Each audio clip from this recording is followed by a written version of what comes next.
They told me the flight was at 7. I got to Incheon at 20 past 5 because I've never in my life been late to anything. And I stood in the check-in line behind a family with 3 suitcases and a stroller. And when it was my turn, I put my passport on the counter, and the girl typed my name in, and then typed it again. Sir, there's no booking under Sunjaho. Jeju, 705. Corporate travel, Hanho Logistics. She turned the monitor a little, the way they do when they want you to see that they're not hiding anything. There's a booking that was made. It was canceled at 11:40 last night. By who? The corporate account holder. Behind me, somebody sighed. I moved my bag off the belt so the line could keep going, and I told her sorry, and she said it wasn't my fault, and I said sorry again anyway. I called my brother. Youngsu's phone rang 4 times and went to voicemail, which is what his phone does when he's holding it in his hand and looking at the screen. I called Tayo. He picked up on the second ring, said, "I'm driving, I'll call you back," and hung up before I could say the word Jeju. I sat on the metal bench by column 14 with my 1 suitcase between my feet. Everything I owned that mattered was in it, because the rest of my things were supposed to be shipped down to the island next week. 2 suits, a rice cooker, my grandmother's kitchen scissors, the heavy ones, the only thing I took from the house after the funeral. Then my phone buzzed. Your account ending 4417 has been closed at the account holder's request. Final balance transferred to the primary family account. Thank you for banking with us. I read it maybe 6 times. There's a stupid thing your brain does where it keeps looking for a different word in the same sentence. I had 41,001 in my wallet and a transit card, and the sun was coming up over the parking structure. Orange on all that concrete, and a man in an airport uniform was walking down the row of benches, waking up people who'd slept there. He got to me and stopped. Flight? No, I said. Not anymore. The taxi cost 18,000 of the 41 and I let it. Because there's a version of that morning where I take the bus with a suitcase and stand for 90 minutes and arrive at my own front door, and it's still locked, and I wanted to get to the locked part faster. Seongnam, 3rd floor. Our family has owned that apartment since before I was born. I want to be clear about something because people always assume the poor brother slept on the floor while the rich ones ate. It wasn't like that. I ate what they ate. I went to a decent school. On paper, I had everything. I just never had anything of my own. When I was 14, they turned my room into an office for Jung-soo, who was studying for exams, and I slept in the storage room off the kitchen for 7 months. Nobody was cruel about it. My father carried the mattress in himself. He said, "You're the youngest, you're flexible." Everyone laughed, including me, because that's what you do when you're 14 and the room is already gone. At grandmother's funeral, I stood in the 2nd row, not because anyone told me to. I came late from the parking lot where I'd been directing the cars, and by the time I got inside, the 1st row was full, and Teo looked back at me and turned around again. At 20, Teo said the thing that stuck. We were arguing about whether I'd go to the company or do something else, and he got tired and said, "Jaeho, you're on the balance sheet. Just be on it quietly," he apologized an hour later. I said it was fine. I've said it was fine about 400 times in 27 years, and I think that's how you train people to keep doing it. Keypad on the door had been replaced. New one, brushed steel, still had a bit of the protective film on the corner. I punched in our code out of habit. Red light. I tried my birthday. Red light. I stood there and looked at that little film corner for a while. Mrs. Bake from 302 came out with her recycling and told me the movers came yesterday afternoon. 2 men and a truck. Very fast. Very polite. And did I want her to hold anything? Hold what? She pointed with her chin at the landing. 2 cardboard boxes. Taped. Stacked. On the side of the top one, in black marker, Jaeho cloths. Under it, Jaeho Misk. The handwriting was mine. Slanted the same way, the same stupid loop I put on the 2nd stroke of my name. Somebody had copied it off something, carefully, the way you'd copy a signature. It wasn't even close enough to fool me, which meant it wasn't meant to fool me. It was meant for the movers, or for Mrs. Beck, or for anyone who might one day ask whether the youngest son packed his own things. I opened the top box on the landing floor, my winter coat, folded, 3 shirts, a charger, wound and rubber banded, which I don't do, I just throw them in. The rice cooker wasn't there. I stood in the hallway of the building I grew up in, holding a box with my own handwriting on it, and I couldn't stop thinking about a rice cooker. The Hanho Logistics building is 11 floors on the edge of Songpa, with a lobby they redid 2 years ago in gray stone that gets dusty in a way nobody predicted. I've worked there since I was 22. Night dispatch mostly. Refrigerated freight, port transit, the schedule nobody else wants, which suited me because at night nobody comes down to tell you how you're doing. My badge didn't open the turnstile. The guard, Mr. Cho, has known me for 5 years. He looked at my badge, then at his monitor, then at his own hands. It's deactivated in the system, Jeho SSI. When? Yesterday. 11-something at night. Everything happened at 11-something at night. That's the part that got under my skin later. Not that they did it, but that they did it after dinner. Somebody sat down after dinner and worked through a list. Young-soo came down. He does this thing where he arrives already talking. So the conversation starts in the middle and you're behind from the first word. Gray suit, no tie, phone in his left hand, screen down. You missed the flight. There wasn't a flight. There was a flight. The booking was moved to Thursday. HR sent it. He glanced at his phone. To your work address, which is deactivated. He looked up like this was a small shared misfortune. That's on IT. I'll have them fix it. 2 women from finance came past us, and Young-soo smiled at them, and they smiled back, and he waited exactly until they were through the turnstile. The apartment, I said. Rent it out. You're relocating. I wasn't relocating. I found out this morning. You found out in March? It was in the restructure memo. He said it with total ease. There was a restructure memo. There was a line in it about the Jeju branch. My name wasn't in it. Both of those things are true, and only one of them is provable in a lobby. Look, this is a promotion, branch operations. You'd be running your own floor down there instead of sitting in the dark up here. The account. The family account was consolidated for the audit. You'll get a card in a week. I've got 23,001, Hyung. And there it was. The only moment his face did anything. Not guilt. A kind of impatience, like when a machine you've already paid for makes an unexpected noise. He reached into his jacket, and I thought, if he takes out his wallet in this lobby, I'm going to remember it forever. And he took out his wallet in that lobby. How much do you need for the week? I need my apartment. Gyeho. I need my job and my badge and my rice cooker. Your what? Someone from the 7th floor came out of the elevator, saw us, and slowed down the way people slow down when there's something to watch. Jung-soo put his hand on my shoulder. Warm, firm, both of us facing out toward the lobby, so from any angle it looked like a man comforting his younger brother. Don't make a scene, he said, quiet, close to my ear. You've never been any good at it. He was right. That's the thing. He was completely right. And he knew it the way you know the weight of a thing you've picked up 1,000 times. He put 50,001 in my jacket pocket and walked back to the elevator. And I stood in the middle of the gray stone until Mr. Cho stopped pretending to look at his screen. I took the money out and left it on the guard desk on my way out. For the coffee fund, I said. Mr. Cho didn't touch it. Last I saw it was still sitting there, folded in half, when I looked back through the glass. I found Tayo in the parking garage on level B2, next to his car on the phone. And when he saw me, he ended the call in the middle of somebody else's sentence. My middle brother has always been the one who couldn't stand the room being quiet. He talks to fill it. He talked now about the branch, about how Jeju's actually beautiful in autumn, about how the seafood there ruins you for Seoul seafood, about a guy he knows who moved to Jeju and now actually surfs at 40. I let him get all the way to the surfing. Who canceled the ticket? Ticketing's automated. Who closed the account? Yahoo. He pushed his hair back with both hands, which he's done since he was a kid, and it's the only honest thing about him. It's not, you're making it into a thing with sides. There aren't sides. He got his wallet out too. Both of them. In one morning, he had a lot of cash, the way he always does, and he pushed it at my chest and I stepped back so it fell, and he had to pick it up off the concrete. And that made him angry, finally, which was almost a relief. Take the money, he said from the floor. Take it and go down there and don't come back for a while. He stood up. He was breathing through his mouth. Shouldn't still have been here in October. I heard it. I want to be honest.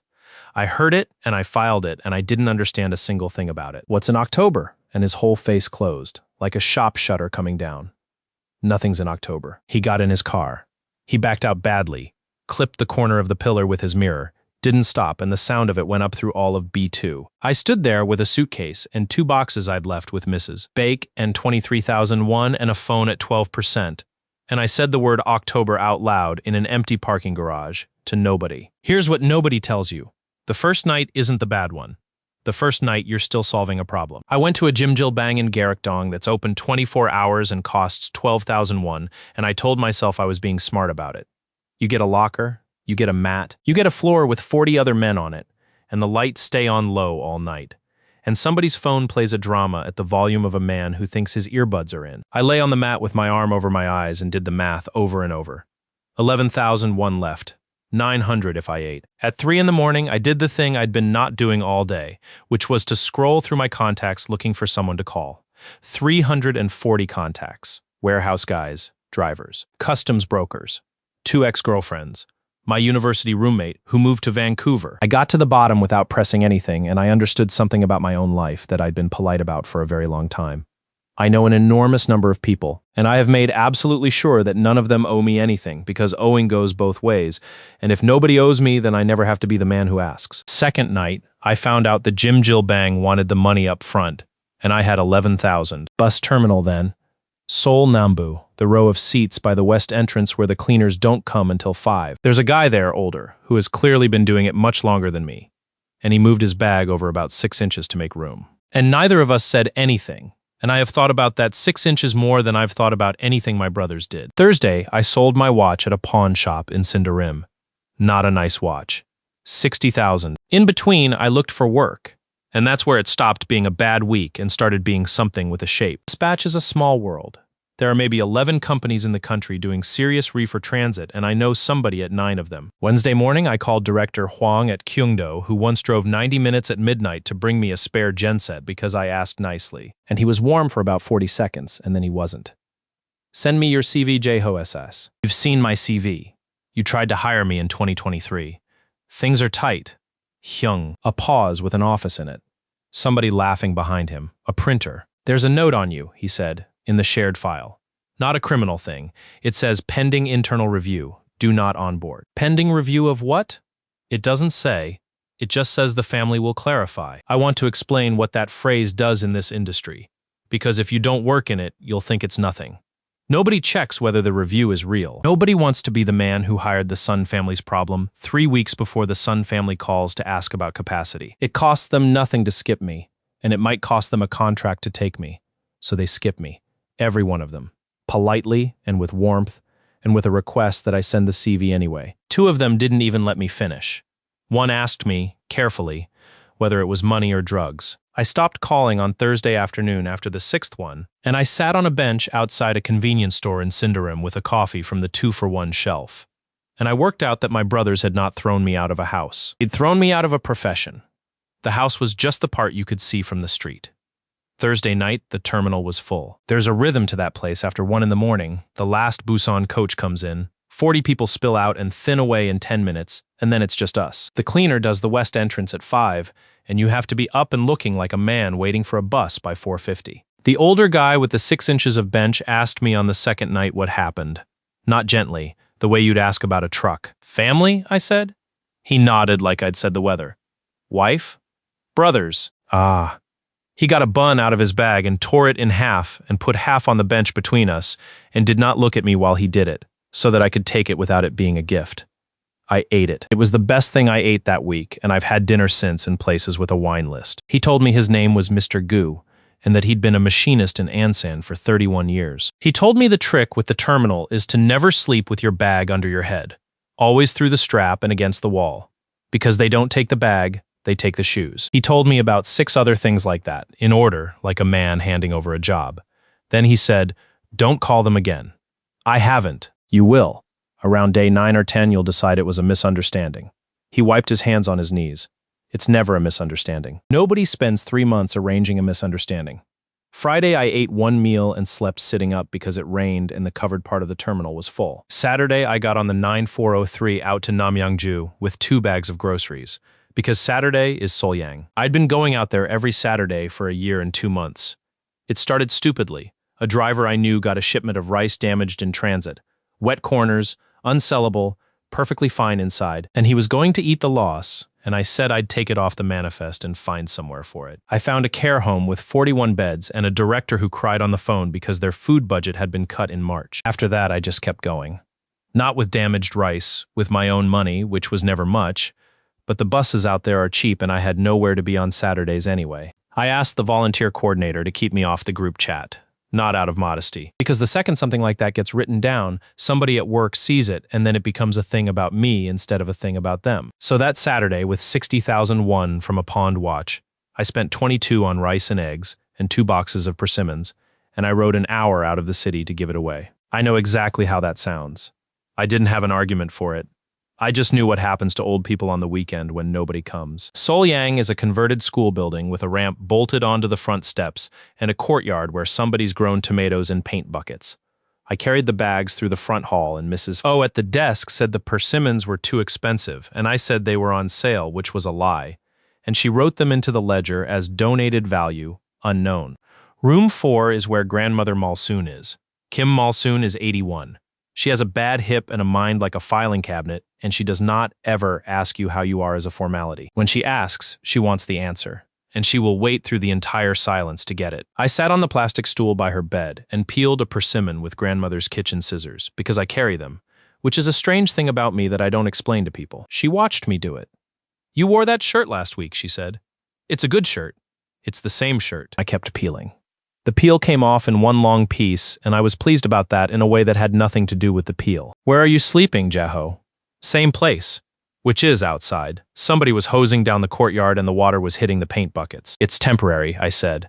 She took the persimmon out of my hand. She held it. "She's got hands like paper over wire." "Your grandmother had a way of saying that word," she said. "Temporary. She used it about your grandfather's business for 11 years. I looked up, because in 14 months I had never told her my grandmother's name, or that I had one, or that she was dead. I talk about freight. I talk about the weather and the buses and whether the kitchen got the new fryer. I'm careful. I've always been careful. "How do you know about my grandmother?" Malson put the persimmon down on the tray. She looked at the door, which was open, and at the corridor past it, where a nurse was pushing the medication cart and singing to herself off-key. "Close that," she said. I closed it. "Sit down properly. Not on the edge like you're leaving." I sat back on the stool. "Your grandmother took sugar in her coffee and lied about it," she said. "She kept the good scissors in the second drawer, under the cloth, because your grandfather used them on wire and it ruined the blade. She had a mole here." She touched the side of her own throat. "She wore the collar up for 40 years because of it. In July, in August, in the hospital. Every single one of those things was true." The scissors were in my jacket pocket at that moment. I had them out on the tray, in front of both of us, with persimmon skin on the blade. "You worked for us," I said. 26 years. "I don't remember you." "You were 4 when I left." She said it without any weight, which somehow made it worse. "You used to come into the kitchen at 6 in the morning because nobody else in that house got up, and you'd sit on the flour bin and I'd give you the end of the bread. Your brothers never came into the kitchen once. Not once in 26 years. There was nothing in there they needed." The nurse went past outside, still singing. "Why are you here?" I said. "In this place, if you were with us that long, there's a pension. There's a very good pension," Malson said. "My granddaughters would put me in a hotel if I asked for it." "Then why?" "Because this is the nearest care home to your office." I sat there on that plastic stool with my hands on my knees. She reached over and picked the scissors up off the tray, and she turned them so the maker's mark caught the light from the window, and she checked it. That's what she did. She checked the mark like a woman confirming a delivery. 14 months, she said. "Every Saturday, and you never once told anyone here your family name." I asked Mrs. O twice. "It's not relevant." "It's the only thing that's relevant." She put the scissors down. "Your grandmother said you'd be like this." She said, "He won't come and ask, that one. He'll wait to be told, and you'll be dead by then." Ajimeoni. "Ask me next week," she said. "Not today. I need to make a phone call first, and I need to be sure of something. And I am 81 years old, and I have exactly one thing left to do in my life. And I'm not going to do it badly on a Saturday afternoon." She turned her face to the window. "Eat the persimmon," she said. "You've lost weight since April." There was a car in the Solyang lot that did not belong in the Solyang lot. Dark green, low, the kind of quiet German thing that costs more than the building's annual food budget, parked crooked across 2 spaces like whoever drove it had bigger problems than parking. I was carrying the last 2 rice sacks in from the bus stop, 20 kilos each, one on each shoulder, when the front doors banged open and a woman came out backwards, pulling a wheelchair over the lip of the ramp the wrong way. Which is how you tip somebody out of a wheelchair. "Other way?" I said. "Back wheels first?" She turned around. I'm going to skip the part where I describe her, because I know what that sounds like, and because it isn't the point of this story. But I'll say this much. She was about my age, in a jacket that cost more than my month, with her hair up in a clip that was falling out, and she had a smear of dirt across one cheekbone from the wheelchair tire. "I know that," she said. "I know back wheels first. It's stuck on the lip."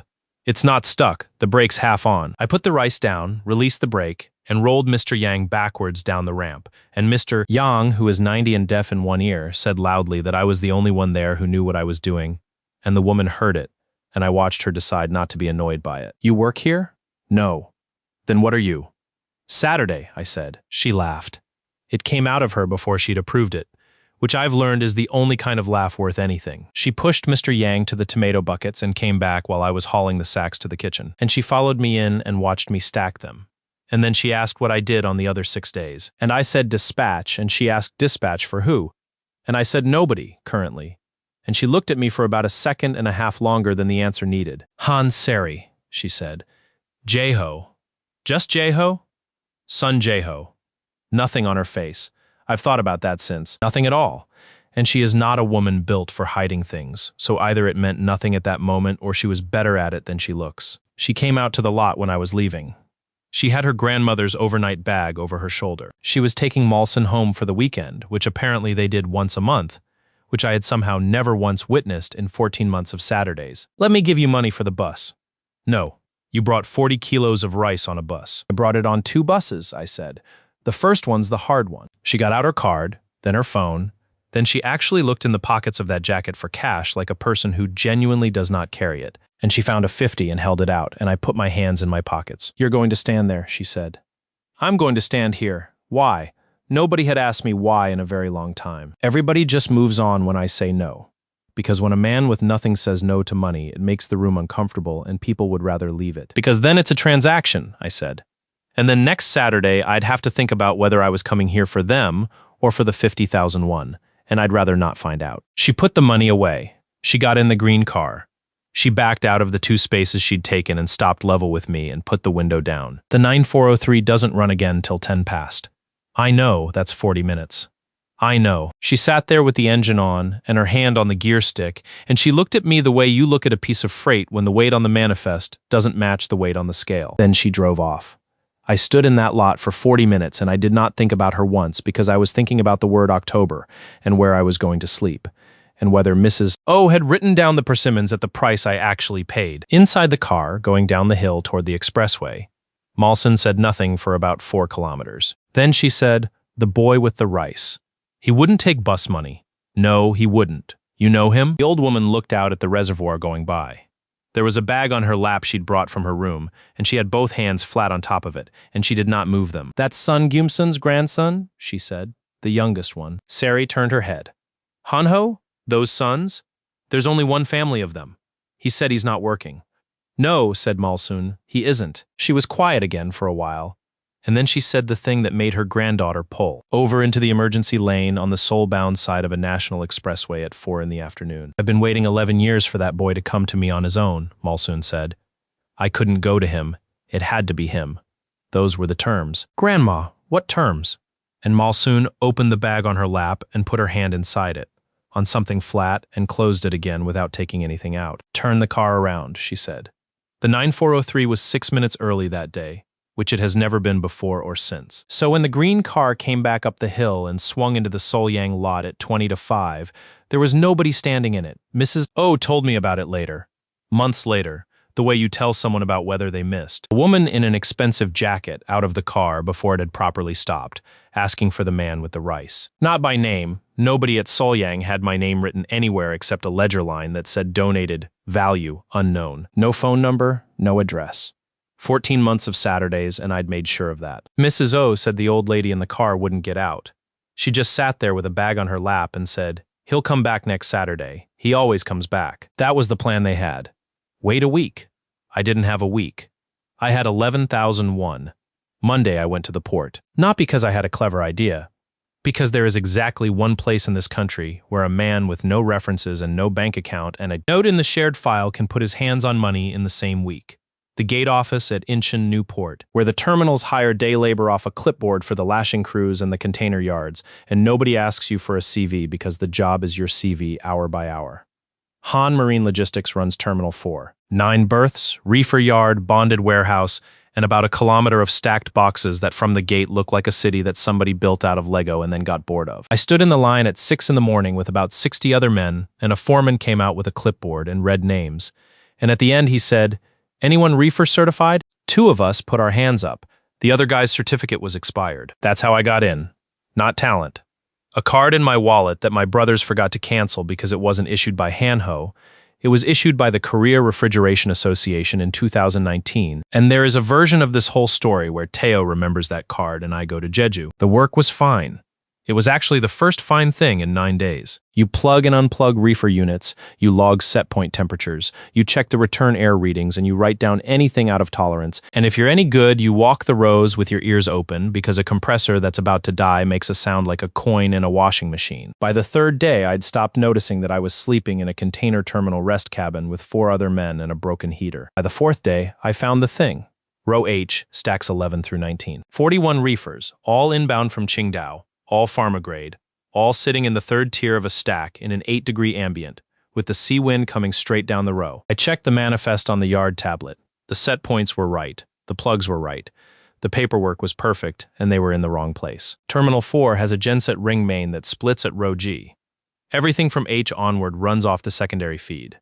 On a normal day, that's nothing. But the secondary feed drops to standby when the ship-to-shore cranes on berths 7 and 8 both spin up, which they were going to do at Vor Force Cerro Friday for the Wan Hai call. I'd seen the berthing window on the board in the gate office, and 41 pharma reefers on standby feed for the 90 minutes of a crane peak means the unit cycle. And cycling means the temperature log shows a deviation, and a deviation on pharma means the consignee rejects the entire load at the gate. Nobody would lose the cargo. They'd lose the certificate on the cargo, which is the same thing with extra steps and lawyers. I told the foreman.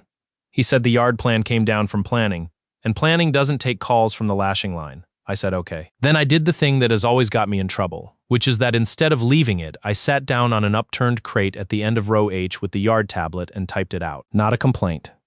A 1-page move plan, which 41 boxes, which slots in row D and E were empty, how many reach stacker moves it would cost, how many hours, and what the alternative cost was if the Wan Hai call went ahead as planned. 11 minutes of work. I put it in the shift log under observations, and I went back to plugging units, and I forgot about it, because I had been writing things in observations for 5 years at Hanho, and nothing had ever once come of it. At 21:40, the foreman came down the row with a torch and found me and said, "Who are you?" "Day crew."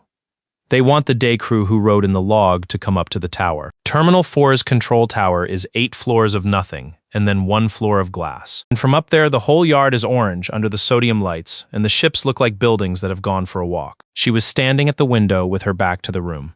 Han Yuna doesn't turn around when you come in. I've since watched her do it to a chairman of a shipping line. She lets you stand there and look at her back while she finishes whatever she is doing in her head, and it is the single most annoying and effective thing I have ever seen a person do. "Row H," she said. "Explain the crane peak." I explained the crane peak. "Who told you about the secondary feed?" "Nobody. It's on the schematic in the plug room. Somebody laminated it in 2016. "Nobody reads that." "It's laminated," I said. "Somebody wanted it read." Then she turned around. Older than her sister by 4 or 5 years and about 6 degrees colder, and dressed like the building, black, gray. Nothing that would catch on anything. She was holding a printout of my 1-page move plan, and she'd written on it in pencil, which I noticed because nobody writes on anything in pencil anymore. "Your move plan is wrong," she said. "You put 19 boxes in row DDs reserved for the bonded transfers on Sunday. Then E in the west end of F. F floods. F floods at the north end. The west end is on the ramp." She looked at me for a second. "How long have you been on this terminal?" 4 days. She put the paper down on the desk and squared it with 2 fingers, and she said, without any change in her voice at all, "Sun Jaho, youngest of 3. Night dispatch at Hanho Logistics for 5 years until the 22nd of last month, when your access was revoked at 2311, along with your building pass, your corporate card, and the family account you were a signatory on. There is a note in the industry file that says pending internal review. Hanho has been a subcontractor of this terminal for 11 years, which means I have 406 of your dispatch logs in my system. And I have read a number of them, because your logs are the only ones from that company that are ever specific about anything. The tower makes a hum. That's all there was for a while." "You looked me up," I said. "You wrote a move plan on my tablet with my 41 boxes on it." "Yes, I looked you up." She sat down. "My sister has spent 9 days trying to find a man with rice. My grandmother has spent 9 days not sleeping. And you came in through the gate office at 6 in the morning like day labor. I am day labor. You're a reefer dispatcher who lashed containers for 4 days because he didn't want to ask anyone for anything." She said it flat, no admiration in it at all, which was the only reason I could stand it. "Where are you sleeping?" "Rest cabin. After Friday, the cabin's clear for the yard audit on Friday." I didn't say anything, because I hadn't known that, and because the answer to the question after Friday was a bus terminal and a man called Mr. Gu. Yuna opened a drawer, took out a keycard, and put it on the desk between us. There's a company apartment in Songdo. 2 bedrooms. It's empty because the man who lived in it retired in June and I haven't filled it. Take it. I looked at the keycard. No. She had not, I think, planned for that syllable. It's not charity, it's staff housing. I'm day labor on a clipboard. Day labor doesn't get staff housing. I put my hands behind my back, which is a thing I do so I don't touch things I've said no to. If I take that today, then tomorrow, when I tell you something about your yard that you don't want to hear, I'll say it softer. That's not useful to you. You've known me for 4 minutes. That's about how long it takes. Yuna sat back. She did the pencil thing again, aligning it exactly with the edge of the paper.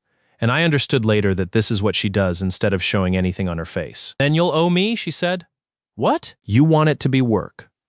Fine, it's work. She picked up the phone on the desk. Quan says, take the clipboard man in row H off day rates and put him on the reefer desk, nights, starting tonight. Full shift.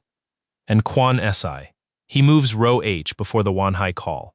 All 41. He'll tell you where. He put the phone down. That's a job, she said. You can sleep in the cabins until Friday. On Friday, we'll have this conversation again.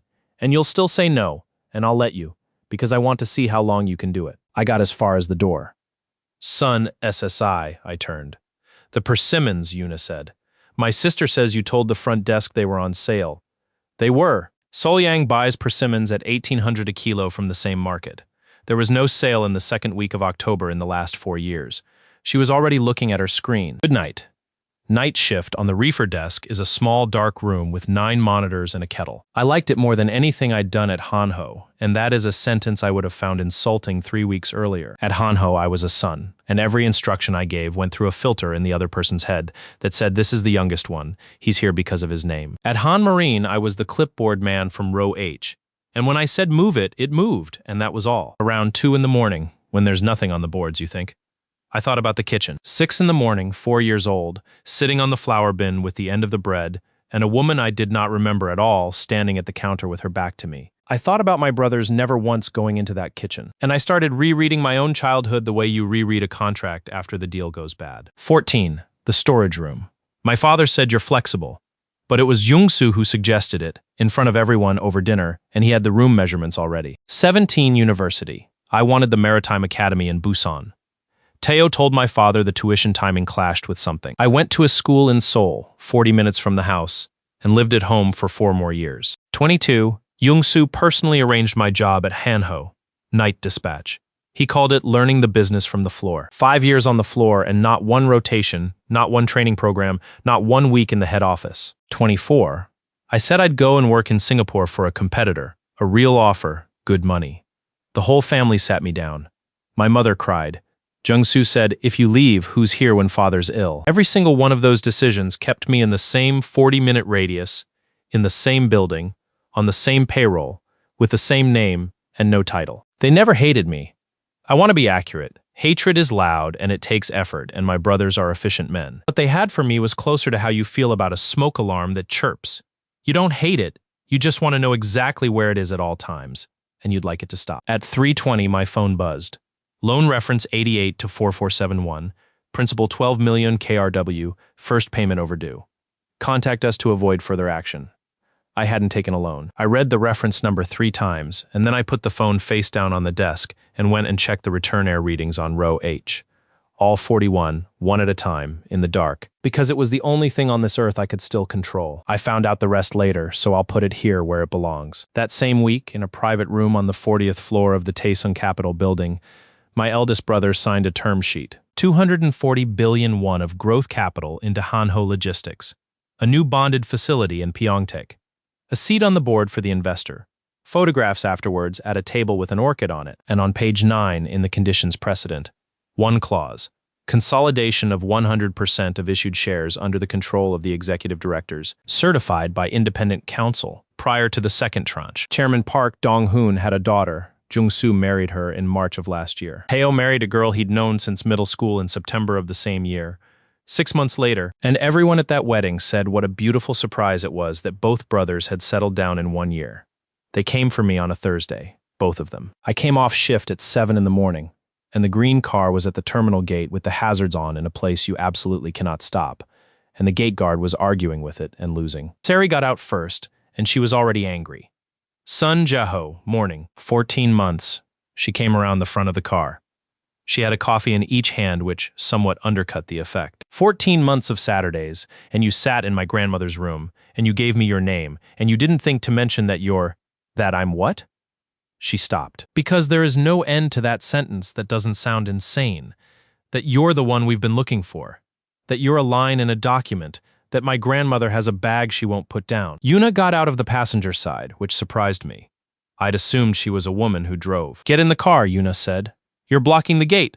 You're blocking the gate. Yes, get in it. We went to a kimbap place on the road out of the port that opens at 6 for the port cruise and has plastic stools. I want to say that for the record, 2 women who between them own a container terminal, and we ate kimbap on plastic stools, and Yuna wiped hers down first with a napkin without commenting on it. Sari talked. Yuna watched. The offer was straightforward and they'd clearly rehearsed the order of it. Their house in Yeonhui-dong, 3rd floor, own bathroom, own entrance from the side stair, no rent. Grandmother comes home from Solyang on weekends and there's a lift and somebody has to help her with the chair anyway. That last part's a lie, I said. Sari didn't even blink. It's a very good lie. You should take it. There's a live-in carer. Mrs. O told me. Mrs. O talks too much. Yuna put down her chopsticks. You've got a loan letter, she said. That stopped me. How do you? 12 million won. Opened on the 11th. Mobile onboarding, biometric verification. She said it like a birth number. The lender is a subsidiary of a group that does about 40% of its business with Taesung Capital. Your brother's father-in-law is Taesung Capital. So either you have taken out a 12 million won loan in the middle of sleeping in a container yard, or you haven't. I haven't. I know you haven't. She squared her chopsticks with the edge of the tray. You've got about 5 weeks before they escalate that to a collection order, and a collection order attaches to wages, and you're on our payroll now, which means it comes to my finance department, which means my finance department will have your name in a file, and once it's in a file, it's in the industry. You know how that works better than I do?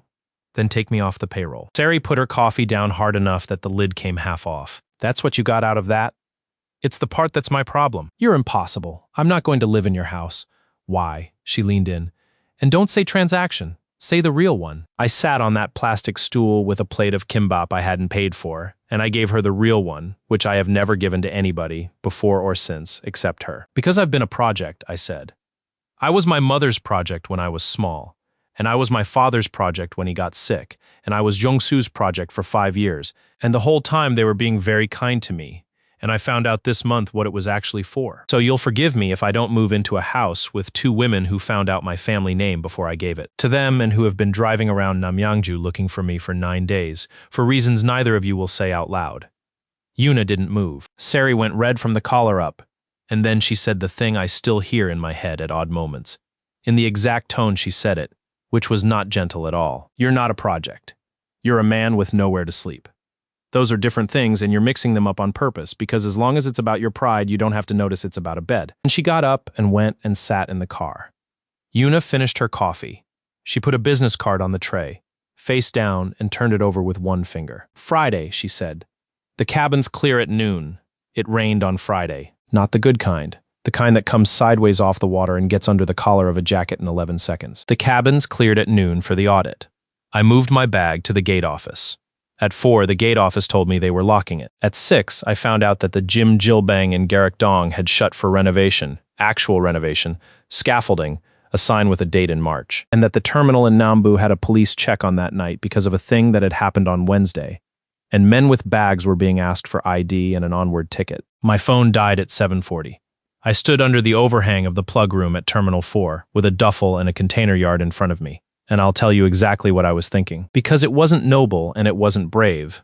I was thinking that the reefer desk was heated and that if I sat in it all night on my night off, nobody would technically notice, and that this was what my life had come to on day 19. Headlights came down the service road at 9. The green car stopped in the rain about 10 meters away. Nobody got out. The passenger door opened from the inside and stayed open, and the dome light came on. And I could see Sari sitting there with both hands on the wheel, looking straight ahead through the wipers. She didn't call out.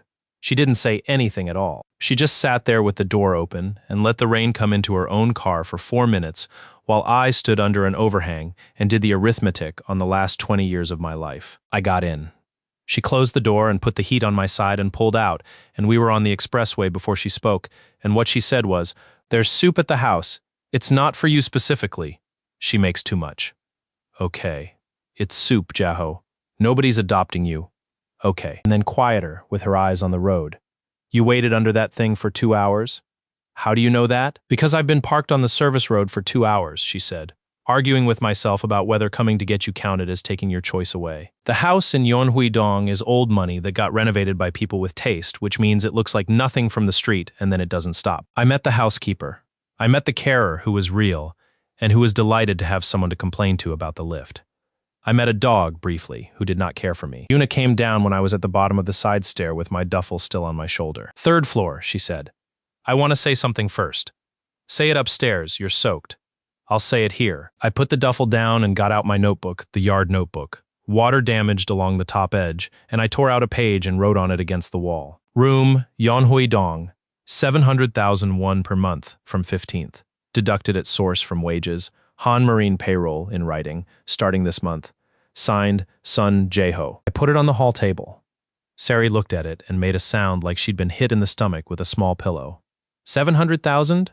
That room has a 700,000, I said, or I walk back down that hill and you can watch me do it. And neither of us wants that because it's a very long hill and it's raining. Yuna picked up the paper. She read it twice. She could have torn it up. I've thought about this a lot. She could have laughed at it, or told me what that floor is actually worth, or done any of the 9 things that would have ended me right there. She took a pen out of her jacket, signed under my name, wrote accepted, HMY, and put it back on the hall table. Face up, right in the middle, under the lamp, where anybody coming through that door would see it. It stayed there for 4 months. The first week in that house, I got up at 5 and left before either of them was awake, and came back after 11, and I thought I was being unobtrusive. On the 4th morning, there was coffee on the hall table at 5 past 5, in a flask with the cap already loosened, and my name on a sticky note in handwriting like an architect's. I gave the flask back that evening, washed. 5th morning, it was there again. 6th morning, I came down, and Yuna was standing in the kitchen in a gray jumper with her hair down, which I had not seen and did not know what to do with. And she said, "Sit for 10 minutes. I want to ask you something about the Qingdao consignee." And she asked me about the Qingdao consignee for 11 minutes, and it was a real question, and she took notes, and at the end she said, "Thank you," and went upstairs. She did that for 4 days in a row. Sari's version was different. Sari came down the stairs the way other people come through a door. She'd sit on the counter, eat half of whatever I'd made, complain about it, tell me what happened on the flotilla that day, mimic her own operations manager, and stay exactly as long as I let her. She never once asked me a work question. She asked me things like whether I could actually cook or was just following the packet, and whether I'd ever been on a plane, and what the storage room off the kitchen had smelled like. I said flour and detergent. She said, "For 7 months?" And I said yes, and she got off the counter and left the room, and I heard her go up 2 flights instead of 1. And I heard a door, and I understood that she'd gone to her sister's floor to say something about it. That's the thing about that house. Nobody in it did anything quietly except me. The next Saturday, I went to Soyang, and Malson was waiting for me with her hair done. She'd had it done. That's what I noticed. An 81-year-old woman with a bad hip had somebody set her hair for a conversation. "Close the door," she said. "Sit down properly." There was a bag on the bed beside her. Gray cloth, worn at the corners, the kind of thing that used to hold a handbag. "How much do you know about your grandmother's estate?" There wasn't one. The company was mortgaged. The house went to my father. There was some cash. I shrugged. Young-soo handled it. I was 21. "Your grandmother owned 41% of Hanho Logistics on the day she died," Malson said. "It was never sold, never transferred, and it has never been voted. I want to describe what that does to you. It doesn't feel like a revelation. It feels like a floor giving way at one corner, and you're still standing, and you're waiting to find out how much of the rest of it is going to go. That's not possible. There'd have been probate. There was probate. That block went into a testamentary trust." She had her hands flat on the bag. "The will has a condition. The block passes to the youngest grandson to you on the day both of the elder grandsons have married. The room had a radiator that ticked. That's what I remember. Both of them married last year," I said. "March and September. Why would she write that?" And Malson looked at me with something that wasn't pity, exactly. "Because she watched those 2 boys from the time they could walk," she said, "and she knew what they'd marry for, and she wanted you to have something on the day they did it. She said, they'll never let him go while he's cheap. Make him expensive." I sat on the plastic stool. There's a second condition, she said. There's a time limit. The original will has to be presented to the notary within 3 years of the second marriage. The copy in probate is a certified extract, with the conditions sealed. It can't be executed off the extract. It needs the original. That's how she wrote it, on purpose, because she didn't trust a document your brothers could reach. Where's the original? Malsoon opened the gray bag. She took out an envelope, brown, soft at the corners from 11 years of being kept, with a red seal on the flap that had been broken once and repaired with tape by somebody with paper over wire hands. She did not give it to me. She held it in her lap. She gave it to me 8 days before she died, she said. She said, Malsoona, I can't send this to him. If I send it, they'll get to him first. They'll talk him into signing something. They'll make him grateful. He has to come and get it himself. If he never comes, then I was wrong about him, and it doesn't matter anyway. So I moved to the nearest care home to that boy's office, and I waited 11 years, and I ate hospital rice, and I did not send one letter. I couldn't say anything. 14 months ago, she said, a young man came in with wet rice sacks. The radiator ticked. What's the date? I said. The 3 years. What's the last date? She told me. I did the arithmetic on my fingers out loud like a child because my hands had stopped working properly. September, October, November, December. And I got to the number and I said it, and then I said it again. Quieter, as if the second time might come out different. 81 days. Sari took me out on the water that night. I don't know how she found out. Yuna, probably, or Malsoon called the house. Nobody said. She was just there at the bottom of the side stair at 11 o'clock with a jacket over her pajamas and her car keys, and she said, get in. And I got in. Han Marine has a launch berthed at a private pontoon in Gyeongseodong. She drove it herself badly at about 11 knots, out past the yellow buoy where you can turn and look back at the port. Terminal 4 at midnight is the ugliest, most beautiful thing I've ever seen. Sodium orange all the way down. The cranes lit up like church, the water black and moving. She cut the engine. Scream, she said. What? You've been carrying that around all day with your face doing absolutely nothing. There's no one out here. Scream at them. I'm not going to scream. You're allowed to. I know I'm allowed to. I sat down on the bench along the gunwale. I just don't. It's not a policy. It's not. Nothing comes up. There's a thing where the scream should be, and it's not there. It hasn't been there for a long time. Sari sat down next to me, not close, about a hand's width. When our parents died, she said, I broke every plate in the kitchen, every single one at a time, on the floor. Yuna stood in the doorway and watched me do it, and then she got the dustpan. She pulled her jacket tighter. She hasn't cried once. Not at the funeral, not since. 11 years. And people think that means she's fine and I'm the mess. It's the other way around. I'm fine. I got it out on the plates. The launch moved under us. 81 days, I said. I know. I don't want the company. I know that too. She turned her head.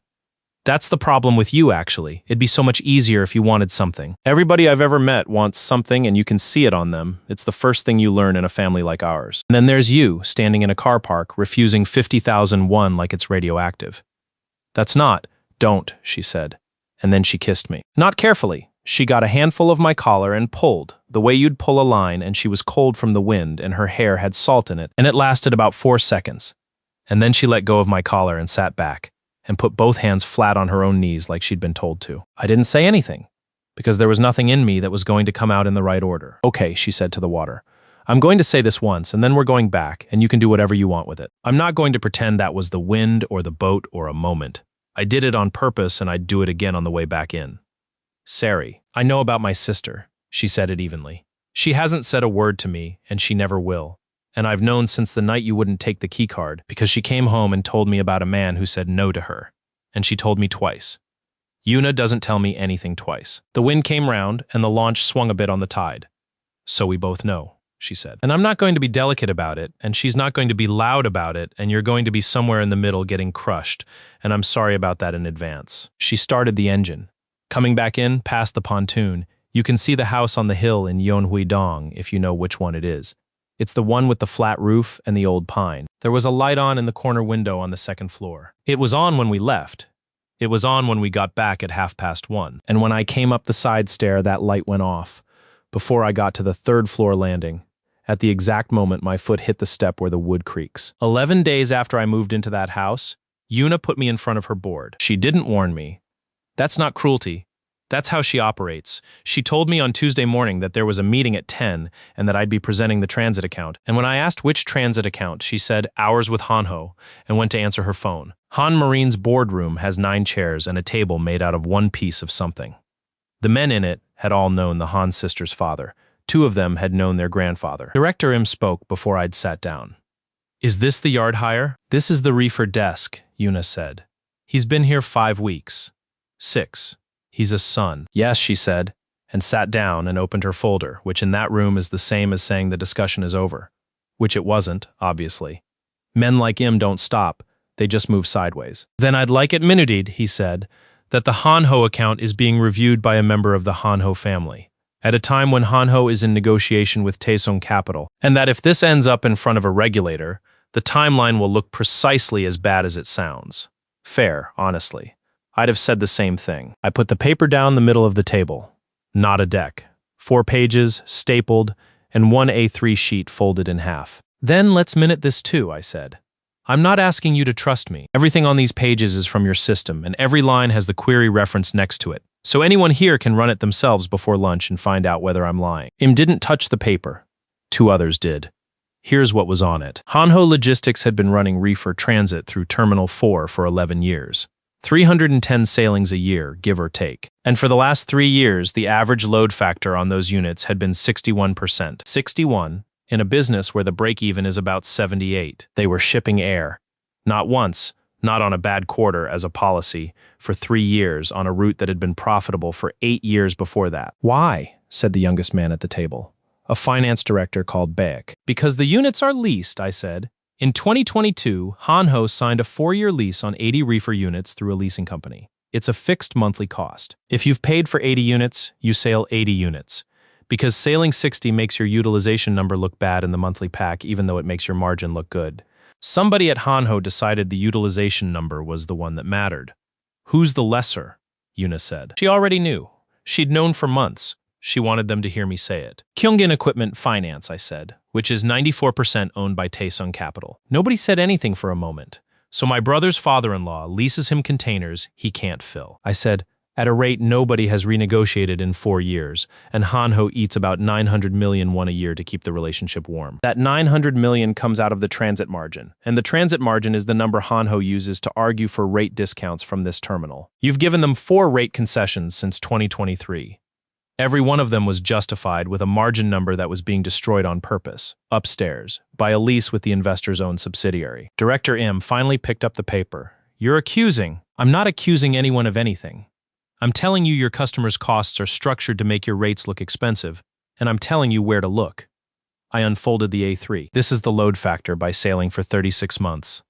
That's your rate concessions marked in red. Draw your own line. I didn't say another word for the next 40 minutes. They fought about it among themselves, which is what you want. The second you defend a number, it becomes your number instead of the truth. At the end, Im said to Yuna, not to me, where did he get the lease terms? Public filings, I said. Kyungin files consolidated. The equipment schedule's an appendix. Nobody reads appendices. You read appendices? I worked nights for 5 years, I said. There's not a lot on. Afterwards, Yuna walked me back down through the yard, which she does not do with anyone. And near row C, she stopped and took out her phone and typed something, and my phone buzzed. Full system credentials. Her own. Not a guest account. Not a read-only view. Her login, her authority, everything Han Marine has, including the rate cards and the customer files, and 11 years of what her father and then she had built. That's a mistake, I said. Probably. You've known me 6 weeks. 7. She put the phone away. I've never given that to anyone. Not to Im, who ran this terminal when I was in school. Not to my sister. So understand what I'm doing and don't be gracious about it. I hate gracious. Then what do you want me to be? Careful, Yuna said. Be extremely careful, because if you're wrong about a single thing you put in front of that room, they will not come for you. They'll come for me, and they've been waiting 11 years for the reason. And she went back up the ramp. I stood in row C for a while with my phone in my hand. I'd like to say I felt something dramatic. What I actually felt was the specific unpleasant sensation of a debt arriving in a currency I couldn't pay off with money. So I set the terms that night in the kitchen with both of them. I'd thought about how to say it, and I said it badly. I need rules. Sari was on the counter with a bowl of something. Oh, good rules. 1. Nothing gets paid for me without me knowing what it costs. Not a dinner, not a coat, not a hospital bill, Nothing. 2. 2. If either of you ever settles that loan for me, I leave that night. I mean it. I'll go to the terminal cabins and I won't come back. Yuna by the window said nothing. 3. This was the one I'd been building to. You don't do anything to my brothers on my behalf. Not commercially, not privately, not a phone call to a friend. If they get hit, it's because of what they did, and it goes through paper, and my name is on it. Sari put the bowl down. That's a stupid rule. It's the only one that isn't negotiable. Why? Because in 6 months I want to be able to stand in a room with them, I said, and know that not one single thing that happened to them was a favor somebody did for me because they liked my face. That landed somewhere it wasn't supposed to. Sari went very still. Right, she said. Your face. I didn't mean, no you did. She got off the counter. You think that's what this is? You think we found a good-looking man sleeping in a container yard and got sentimental about it? Sari, there's a coat in your room, she said. The navy one on the hook. I put it there 4 days ago and you haven't touched it, and I know exactly why. So go and get it. I went and got it. It was a good coat. Wool, heavy, the kind with the collar that actually closes. It had been in my room since the cold came in, and I had gone out into a 9-degree yard every night in a fleece with a torn cuff and left it hanging there, because I had a rule. She took it out of my hands and held it up. 840,001, she said. There. Now you know what it costs per Rule 1. It's the ugliest thing I've ever bought, and I hate it, and I'm not taking it back to the shop, so it's going to hang on that hook until it goes out of fashion. And every night when you go out in that torn fleece, you can walk past it and feel excellent about yourself. She put it back in my arms and went upstairs. Yuna was still by the window. Was there a 4th rule, she said? No. Good. Then I have one. She turned around. Don't manage us. You've spent your whole life managing people so they don't have to feel anything inconvenient about you. Whatever you do here, don't do that. Teo found me on the 12th of November, at the port, in the middle of the afternoon. He'd been waiting by the gate office for 2 hours. The guard told me afterwards he'd bought coffee for everyone in the hut twice and made 3 phone calls where he walked out to the fence to talk. My middle brother had lost weight. He had a good suit on, and the collar was loose on him, and there was a small cut on his jaw from shaving with a bad hand. Can we? He gestured. Somewhere. We went to the pontoon. It was cold. I didn't offer him anything. He talked for 11 minutes about how it had all got out of control, about how it was Jungzu's plan and he'd only handled the account transfers, about how he'd argued for me, actually argued at the table, with father-in-law present, and got shouted down, about how the Jeju branch would genuinely have been fine, a real job. And did I know Jungzu had drafted a 2-year rotation for me? He had it somewhere. He could send it. He got out a folder. Inside was a deed of family settlement, acknowledgement of receipt of consideration, waiver of all present and future claims against Hanho Logistics and its shareholders, confidentiality, no admission of liability. Consideration was 300 million won. It's real money, Jae-ho. It's a flat. It's you starting over. I looked at the paper for a while. 3 questions, I said. You answer them and I'll read the whole thing tonight properly. Okay. What's on the 22nd of December? His hands stopped moving. I don't know what you mean. You said I shouldn't still have been here in October. What happens after October? That was Jae-ho. I was upset. I said a thing. Second question. Who at the bank pushed the biometric onboarding for a 12 million won loan in my name on the 11th? And which branch approved it without a callback? Nothing. Third, I put the folder down on the bollard between us. In this settlement on page 4, there's a schedule listing the claims I'm waiving. It lists 7. 6 of them are wage and employment claims. The 7th says, any and all claims arising under the estate of Sun Gyum-sun, whether vested, contingent, or future. I looked up. If there's nothing in that estate for me, why is it in the schedule? Teo looked at the water, then at the gate, then at his shoes. Because lawyers put everything in, he said. That's the answer you're going with. Jae-ho. It's fine. I picked up the folder and handed it back to him. I said I'd read it tonight, so give me a copy and I will. But you should know that I already know, Hyung, and I've known for 11 days. And I've been standing here for the whole conversation waiting for you to be the one who told me. He didn't take the folder.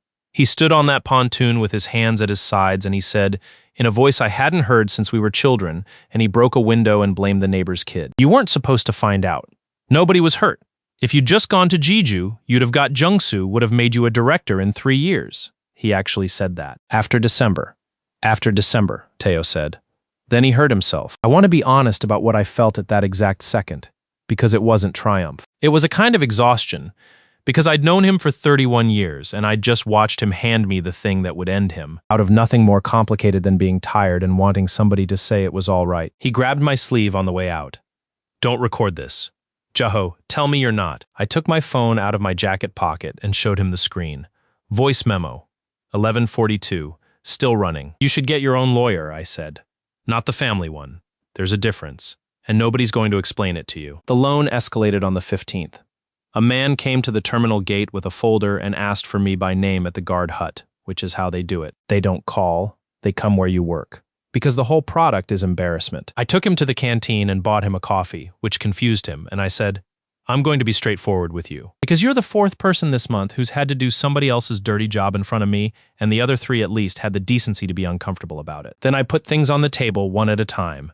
Copy of my building access log for the 11th of the month, showing me badged into Terminal 4 gate from 1840 to 0620. A statement from the gate guard, the dead phone I'd kept it, the old one, with the SIM, because at some point that month I'd started keeping everything. The onboarding for that loan was done with a facial scan at 22:14 on the 11th. "That's not me," I said, "and I'm not going to argue with your company about it. I'm going to file a report with the Financial Supervisory Service, and I'm going to name your branch manager, and you're going to go back and tell them that I did it politely." The man drank his coffee. He was about 50, and he had a small daughter's drawing folded in the front of his folder, sticking out, which he'd clearly forgotten was there. "Do you know who did it?" he said. "Yes. Family?" I didn't answer that. He put the folder away and stood up, and at the door of the canteen he said, "For what it's worth, that's the second one this quarter from that branch. Both 12 million, both biometric." That's a detail I filed and did nothing with for 4 weeks. It matters later. I did file the report. It took 11 days and 4 appointments and a great deal of standing in queues, and Yuna never once offered to have Han Marine's legal department handle it, which cost her something. And I noticed, and I never said. I went back to Nambu Terminal in the middle of all that, not for any reason a therapist would approve of. I had a night off, and I got as far as the front of the house and then walked down the hill instead, and took the subway across the city and stood at the west entrance at 11:30 at night, like a man visiting a grave. Mr. Gu was on the third bench, same bag.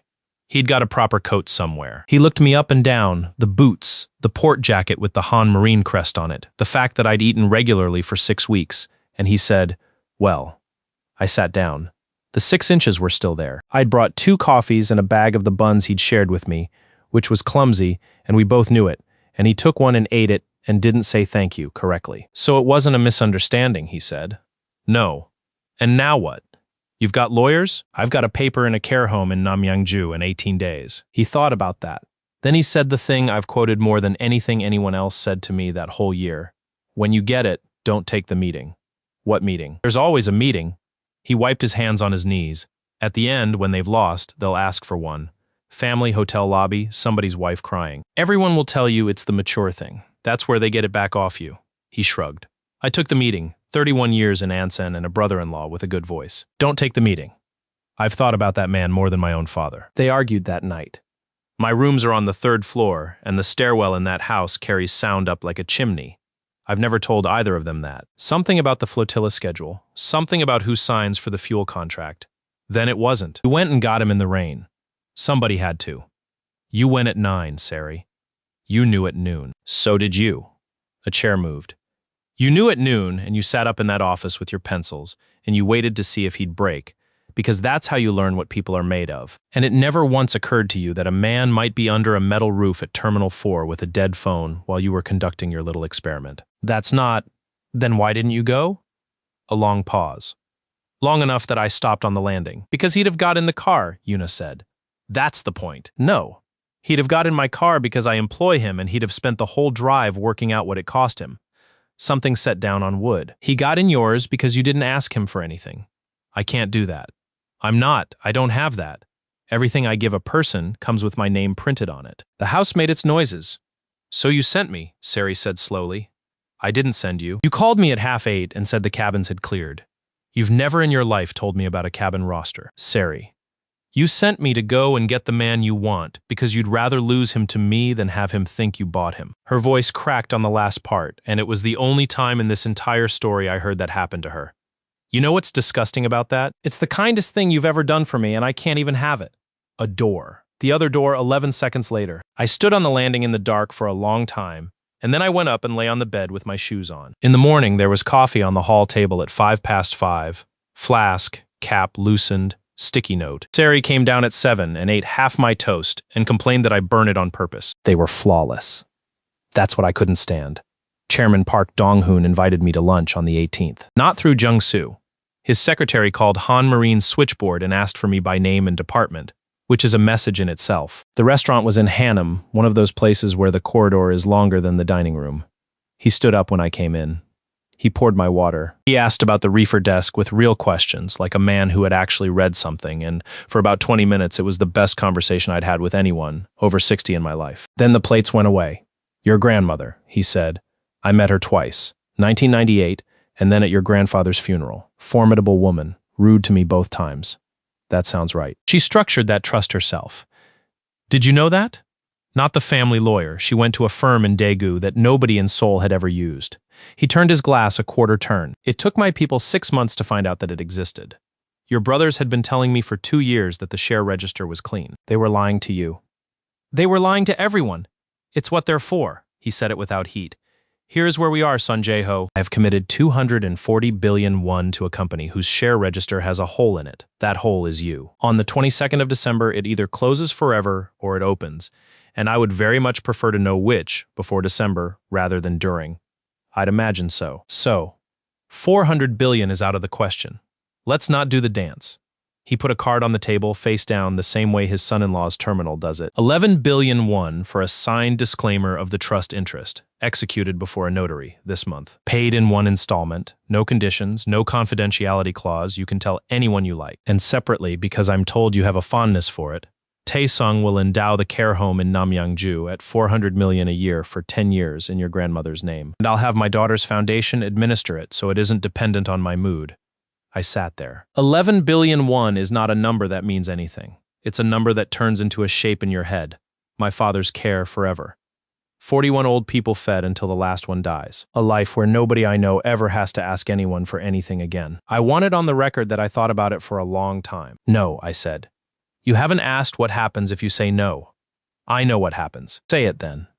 I'd rather you had it from me than found it out in January. He was completely pleasant about it. That's what I keep coming back to. Han Marine Terminal 4 renews its Incheon Port Authority concession on the 4 berths in the northern basin in 18 months. There are 3 parties who will bid. 2 of them bank with us. The Han sisters' father built that terminal with a loan from my institution in 2009, and the covenants on the refinancing are, I'd say, unfashionably tight. None of that is a threat, Sun SI. It's simply the arithmetic of who owes what, and it would be arithmetic whether you and I had ever met. And if I sign, the arithmetic changes. If you sign, I have no reason to look at that terminal at all, he smiled. I'm a busy man. I look where there's a hole. I stood up. Chairman, you've told me twice that this isn't about me. Once about the arithmetic and once about the hole. I put my chair in. I've had a lot of people be reasonable at me this year. My brother did it in a lobby with his hand on my shoulder. You're better at it, and I mean that, but it's the same sentence, and I've heard it now. Park Dong-hoon looked up at me, and for 1 second there was something behind his face that I hadn't seen at any point in the previous 90 minutes. Your grandmother said something almost identical to me in 1998, he said. I've thought about it for 26 years. What did you do about it? I bought her supplier. He picked his napkin back up. Then I'll explain it to your brothers in a way they'll understand, he said. Goodbye, Sun Ses. Give my regards to Han Yuna. Tell her the concession file is on my desk, and she'll know I said it. And that's not a threat either. It's just true. I told them both that evening. All of it, in order, including the concession file, including the berths, including the 400 million a year for Soyang that I had turned down without asking anybody. Sari went out of the room and came back with a bottle and 3 glasses, which is not the reaction I'd budgeted for. 18 months, she said. The concession's in 18 months. Yes. And you said no this afternoon. Yes. She poured. She handed one to her sister, who didn't take it, and one to me, who did. Then he's already made his mistake, Sari said, because that man has never in his life had to explain to a room why the terminal he wanted got bid up by 400 old people in Namyangju. And I would very much like to be the one who makes him. Sari. I'm not doing anything to your brothers. That's your rule, and it's a stupid rule, and I'm keeping it. She drank. Park Dong-hoon isn't your brother. Yuna hadn't moved from the window. You should have taken the 11 billion, she said. The room went quiet in a particular way. You'd have been free of it, all of it, in an afternoon. Father's care, The old woman's home, your loan, us. She turned round. That was the exit. There won't be another one that clean, and by January you'll be in a fight with a man who has never lost one, and I want it on the record in this room that I told you to take the money and walk. Do you want me to take it? No, Una said. And that's exactly why I had to say it out loud. She picked up the third glass then, and drank about a third of it standing up, and put it down, and said goodnight at 9:40 in the evening like a woman leaving a board meeting. Sari waited until the stairs stopped.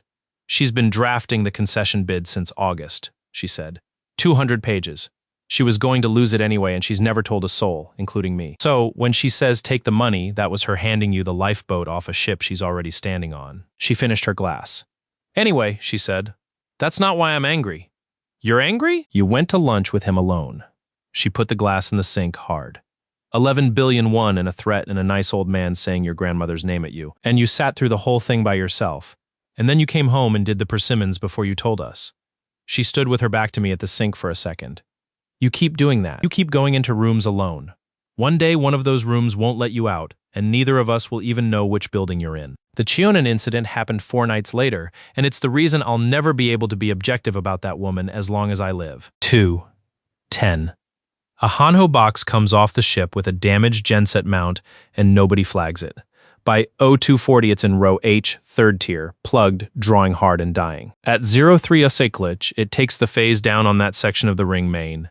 11 reefers gone dark, including 6 pharma boxes with a consignee who has an audit clause with teeth. I called it in. Una was there in 26 minutes, in jeans, with her hair wet. We worked it until 6. Her, me, 2 electricians, and the night foreman. She got up on the stack, actually climbed, in the dark, in the rain, 40-year-old owner of the terminal, to read a set point display that the tablet couldn't reach. At 4:30 it was done, and the boxes were on generator carts, and the temperature logs had a 9-minute deviation on 4 units and a 14-minute on 2. And 14 is inside the consignee's tolerance if, and only if, the deviation report is submitted with the cargo, honestly, that morning. We sat in the tower with the lights off, because neither of us wanted to look at anything bright. 14 minutes, Una said. If we log it as 9 across the board, nobody ever knows. The consignee's QA won't pull raw data on a past load. That's not even unusual in this industry. It's Tuesday. I know. Say it anyway. We log 14, I said, and we call them before 9. That's about 80 million won. Yes, all right. She put her head back against the wall. Then she talked. I don't know why that night, the dark probably, and being tired past the point where you can hold a face on. She told me she was 22 when their parents died on a road in Gangwon, that she took the terminal because there was nobody else, and the bank wanted an answer in 11 days. That had run it for her for 2 years while she learned, and had never once let her forget it. That she had been engaged briefly at 26 to a man who was very kind to her and who she found out had asked her father's old accountant for a copy of the covenant schedule before he proposed. I broke it off and I paid for his sister's wedding anyway, she said, because I'd promised. And afterwards, everybody in this business said, there's Han Yuna. She's got ice in her. And I let them say it, because it's a good coat to wear in a bad year and I've never taken it off. Rain was coming down the tower glass in sheets. I want to tell you something and I want you to not respond to it, she said. Una, that's responding. I shut up. I have thought about the night you stood in the rain at Terminal 4 every day since it happened, she said. Not because you were pitiful. You weren't. You'd worked out that you could sit in the desk room and you'd made your peace with it, and you were entirely fine. And that's the part I can't get past. That you had already decided you didn't need anybody at 27 permanently, and you were right. And it was the worst thing I've ever watched a person be right about. She reached over and took my hand off my knee, not gently. She took it the way you take an instrument out of a case, and she held it in both of hers, in the dark, on the arm of the chair between us, and she looked straight ahead at the yard. I'm not going to kiss you, she said. My sister did that, and she did it honestly. And I'm not going to compete on that field, because if I do it once, I'll do it every night, and you'll get pulled apart between us, and I'd rather cut my hand off. Her thumb moved once across my knuckles and stopped. So this is what I've got, she said. This is all of it, and I'm asking for one thing only, which is that when you know whichever way it goes, her or me or neither, you tell me straight away. Don't manage me. Don't wait for a good moment. There isn't going to be one. We sat like that until it got light enough to see the cranes. Then she let go and stood up and said, send the deviation report at 8. Copy me and copy him, and put your name on it, not mine. At the door she stopped. I meant what I said about not responding, she said. You're going to want to say something kind now. Don't. I'd rather have nothing than something kind. Everything I did to my brothers, I did in public, and none of it was mine. That's the part people get wrong when they hear this story. I didn't destroy Hanho Logistics. I couldn't have. I had no shares yet, no board seat, no money, and no lawyers. What I had was 11 years of other people's paperwork and a habit of reading appendices. First, the deviation report. 8 in the morning, my name on it, full raw logs, 14 minutes disclosed. The consignee's QA director called me personally at 11, not to complain, to ask why we'd told them.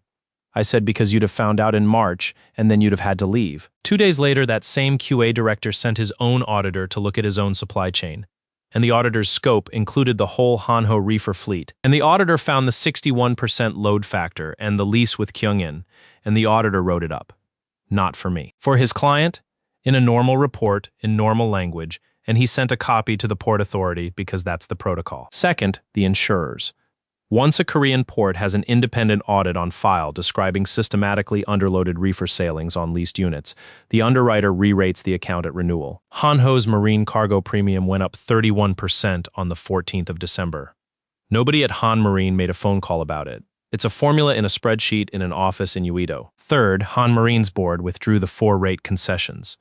That one they did on their own in a meeting I wasn't in, with Director Im proposing it, the same man who wanted my presence minuted. He voted to withdraw them because the numbers had been wrong for 3 years and he had signed off on every one of them. And Im is a lot of things, but he is not a man who lets somebody else find his mistake twice. The 3 things together moved Hanho's transit cost per box by about 19% inside 5 weeks. That's nothing in a good year. In a company that has just committed to a new bonded facility in Pyeongtaek, on the assumption of a second tranche from an investor who is now looking at an audit trail with his own subsidiary's name in it. It's the whole world. Taesung deferred the second tranche on the December 19th, pending clarification of the share register. Jung-soo called me at 21:04 that night. I was in the kitchen in Yeonhui-dong, cutting persimmons for Malsun's weekend bag with a pair of old kitchen scissors, and the phone lit up on the counter with a name that had not been on my screen since a lobby in Songpa. Hyung, Jung-soo.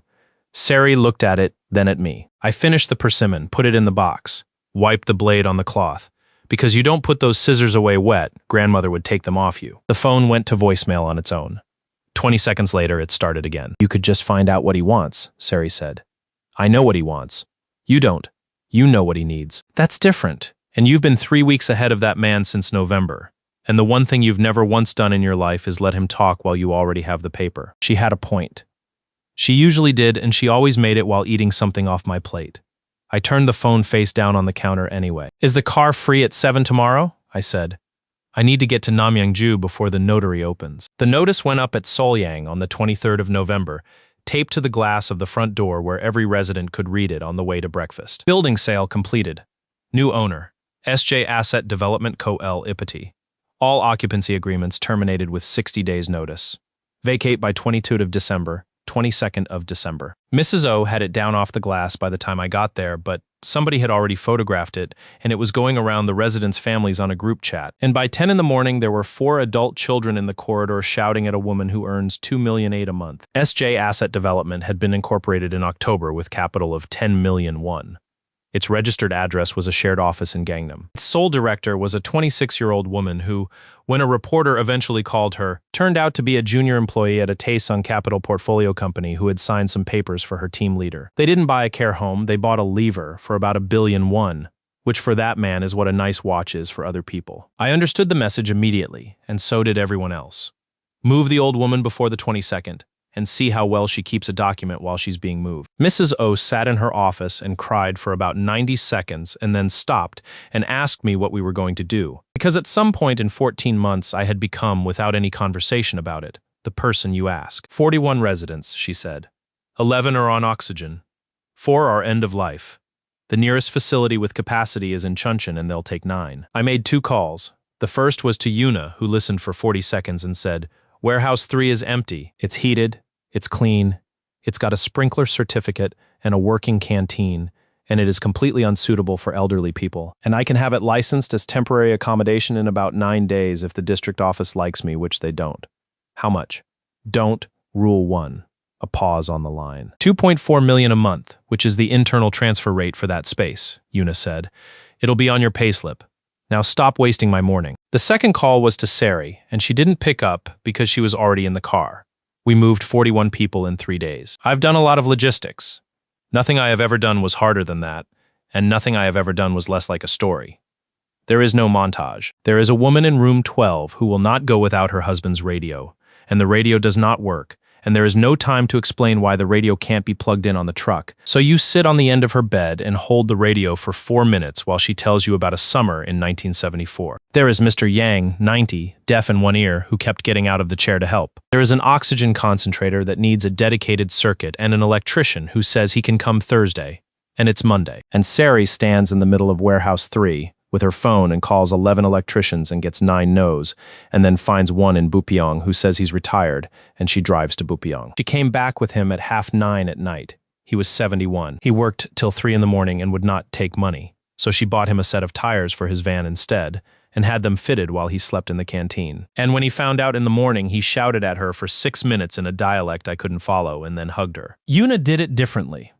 Yuna did not come down to the warehouse for the first 2 days. She sat in the tower and got a temporary occupancy license out of a district office that does not issue temporary occupancy licenses by finding, in 11 years of terminal paperwork, a 2019 emergency shelter designation that had never been revoked, and by putting a 200-page file in front of a civil servant so complete that saying no would have taken him longer than saying yes. She came down on the 3rd night when it was done, walked the whole floor once. 41 beds, curtains between them, the canteen doing rice porridge at 11 at night, and said nothing to anyone and left. Sari found me by the loading door afterwards. She's been crying in the stairwell, she said. Yuna, don't ever tell her I told you.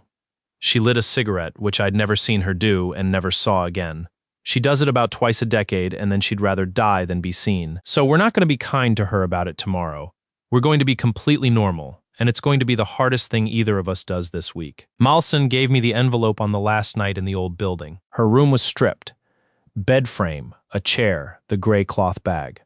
She'd made them leave her till last, and Mrs. O had given up arguing about it 2 days earlier. Sit down properly, she said. Not on the edge. I sat. They came here, she said. Wednesday, 2 of them in a car. Not your brothers, men.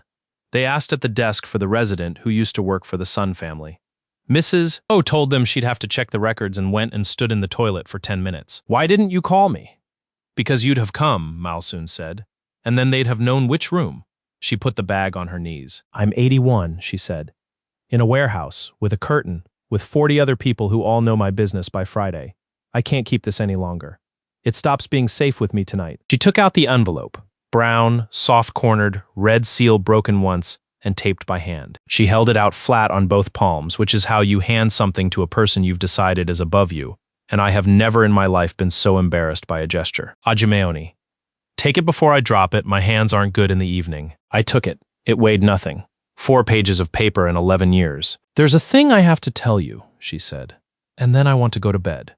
Your grandmother didn't do this for you. She did it against them. Those are not the same, and I've watched you all year deciding that you're not the sort of man who takes what's his. And I'd like you to stop being that man by Tuesday because I did 11 years of hospital rice for it. I sat there with the envelope on my knees. I'll open it with the notary. Open it now. Why? Because I have never read it, Malsun said, and I would like to have read it once. So we read it together. In an empty room, an old woman and me, off 2 pages held between us under a ceiling light that had a dead moth in it. The language was ordinary. That's what got me. No speeches. Clause 4B, the block of shares, the condition, the date, the 3-year window, executed and witnessed at a firm in Daegu in the spring of 2015. And then at the bottom of the 2nd page, in her own hand, in the space where the drafters had left the personal declaration, 4 lines. To my youngest grandson, I am not giving you a company. You will find it dull and you are better than it. I am giving you the ability to say no to your brothers on a Tuesday afternoon, which is the only thing I ever wanted for myself and never had. If you have this in your hands, then Malsun kept her word, in which case give her whatever she asks for. And if she asks for nothing, give her more. Malsun read it twice. Her face did not move. Then she folded the page along the crease. Exactly the way you fold something you've been handling professionally for 50 years, and she said, well, she was rude to the end, and she turned her face to the wall, and that's all she gave me, and I think it was everything she had. There was a storm on the 4th of December, not a poetic one. a miserable low that came across from the Yellow Sea and took out power to about 11,000 households in western Seoul at 9 at night, including a house in Yeonhui-dong with a flat roof and an old pine. I was in the kitchen with a torch and the fuse box when Sari came down with a candle and a jam jar. And then Yuna came down with her laptop, which had 40 minutes of battery, and which she put on the table and then remarkably closed. We sat in the dark around a kitchen table. We had bread and a slab of cheese and the last of a bottle from the night I turned down 11 billion won, and outside the wind was moving the pine, and the house did the noises it does. Sari asked me what my father was like. I said he'd had a stroke 4 years ago and lived in a facility in Yongin and didn't speak, and that I'd visited every second Sunday for 4 years. And that after the 22nd of last month, my name had been removed from the approved visitor list. Neither of them said anything for a moment. Sari put her hand flat on the table, not touching me, just there. "Can we fix that?" she said. "I've applied through the facility. It'll take a while. It's a form." "That's not what I asked." "I know." Yuna refilled my glass without being asked and said, "What was he like before?" "Quiet. He wasn't a bad man. He did what my mother decided, and my mother did what Young-soo wanted, because Young-soo was the one who was going to look after everybody. And by the time it was obvious that wasn't true, she'd been dead 2 years. I hadn't said that out loud before. It came out flat, the way facts do. Then Sari said, "Okay, my turn," and told us about breaking the plates, which Yuna had never heard her tell to anyone. And Yuna, after a long time, told us what she'd been doing on the night their parents died, which was sitting an exam she could have deferred, and that she got a 94 on it, and that she has never once been able to see that number without feeling sick. The wind got up around 11. I don't know how to write the next part without it turning into something it wasn't. There was no seduction in it. Nobody had a plan. It's just that at some point Sari had moved along the bench so her shoulder was against mine. And at some point after that, Yuna, on the other side, had put 2 fingers on the back of my wrist on the table. And I was sitting between them in a dark kitchen with a candle and a jam jar. And I was aware of exactly one thing, which was that neither of them was going to move first, ever, because they had both decided independently that it would be unfair. That's what I couldn't stand. Not the wanting, the fairness. "I need to say something," I said. "No, you don't," said Sari. "I do. And you're both going to hate it, and I'd rather say it in the dark." Yuna's fingers didn't move. "I don't know what I can feel," I said. "That's the whole sentence. I'm not being noble, and I'm not stalling either of you. I'm 27, and I've never once been in a room where somebody wanted something from me that wasn't useful. Not one time. So there's a thing in me where that machinery should be, and I've had 4 months of you both being this, and I still can't tell you what's happening in there. Some days I think there's nothing, and I've been broken since I was 14. And some days I come up that hill at midnight, and there's a light on in the corner window, and my whole chest goes wrong, and I don't know what that is, and I'm not going to name it to make either of you feel better. The candle did what candles do." "That was the honest version," I said. "You can have the kind version if you want. I've got one. It's much nicer." "Don't you dare," said Yuna. Sari laughed. Once, wetly. "Right," she said. She pushed her hair back with both hands, which is a thing my brother does, and I've never been able to explain why it undid me from her. "So, we teach you." "Sari." "No, I'm serious, and I've thought about it, and I've thought about it a lot more than is dignified." She turned toward me on the bench. "You've never had it, so you don't recognize it. Fine. And you get it every day, from both of us, in enormous quantity, until you can tell the difference between a person being useful to you and a person being glad you're in the room. And at the end of that, if it turns out the machinery really is broken, then it's broken, and we'll all have been very stupid, and I'd still rather have done it than not. And if it isn't broken," Yuna said, "then one of us loses." "Yes. Say it properly." "Then one of us loses," Sari said, "and it'll probably be me, and I'd like it on the record that I already know that and I'm doing it anyway." Yuna took her fingers off my wrist. She stood up, and she put the cheese away, and she washed the knife, in the dark, in a house with no power, because that woman cannot sit still inside a feeling. "There'll be no losing this month," she said with her back to us. "This month there's a notary." On the 16th of December, 6 days out, Jung-soo stopped being clever. At 8:40, the Seongdong District Police contacted me and asked me to come in regarding a report of theft of a document from a private residence. The complainant was Sun Jung-soo, on behalf of the estate of the late Sun Gyum-soon. The alleged stolen item was described as an original testamentary instrument, believed removed from the family residence in 2015 by a former domestic employee. 2 hours later, a process server presented an application at the notary's office in Namyangju for an injunction restraining any dealing with the said instrument pending resolution. If it had worked, it would have run past the 22nd. That's all it had to do. Not win. Just take 6 days.